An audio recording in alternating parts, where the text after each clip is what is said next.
नमस्कार. आजचा विषय आहे आत्मकथन. मी फोटो फ्रेम बोलते. मी खूप दिवस मालकाच्या दुकानात पडून होतो. गिऱ्हाईक येत, बाकीच्या फ्रेम घेऊन जात, पण मला मात्र कोणीच नेत नव्हतं. त्या बाकीच्या फ्रेम म्हणजे माझे बहीण भाऊच. मी तब्येतीने जरा जास्त मोठा होतो, म्हणून मला पटकन कोणी विकत नेत नसे.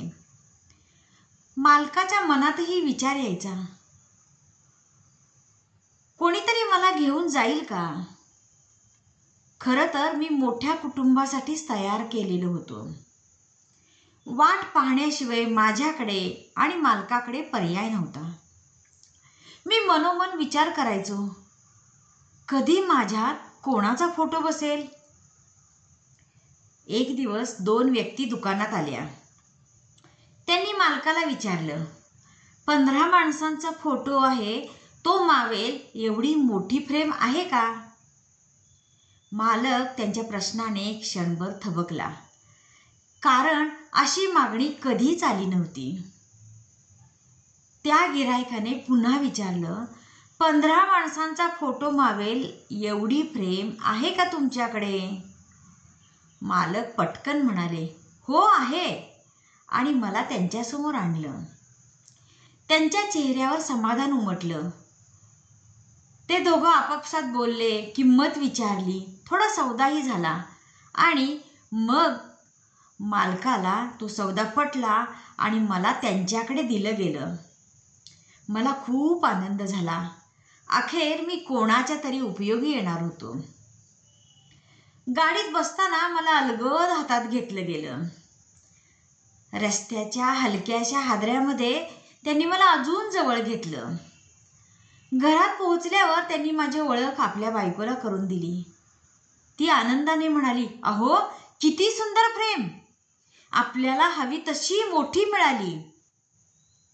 आणि ठरलं की सगळ्यांचा फोटो मोठा करून या फ्रेममध्ये बसवायचा. दुसऱ्याच दिवशी मालक आणि मालकीण मला व फोटोला घेऊन फोटो स्टुडिओत गेले. फोटोग्राफरने 15 दिवसात फोटो मोठा करून माझ्यात बसवला. जेव्हा तो तयार झाला तेव्हा मालक मालकीण मला घरी घेऊन आले.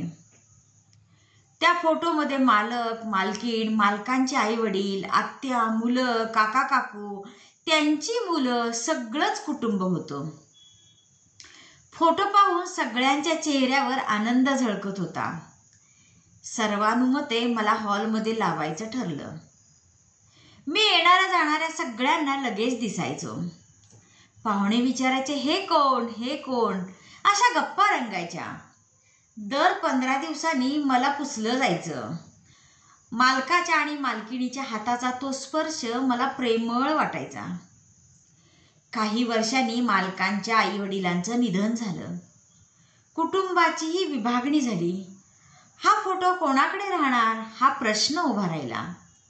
अखेर सगळ्यांनी आपापले फोटो तयार केले आणि मी मात्र माझ्या मालकाकडेच राहिलो.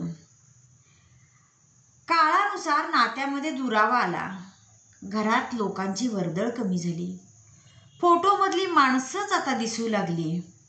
मालक मालकीणही वृद्ध झाले. कधी कधी ते फोटोकडे पाहत बसायचे.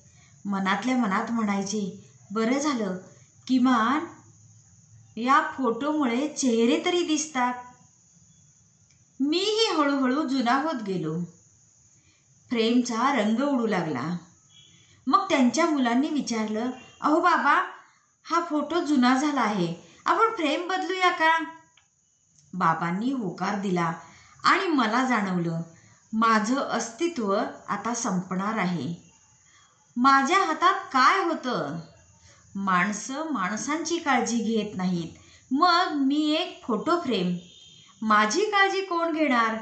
शेवटी मला कुठेतरी टाकून दिलं जाईल हे मी ओळखलं होतं आणि त्यासाठी मी मनाने तयारही झालो.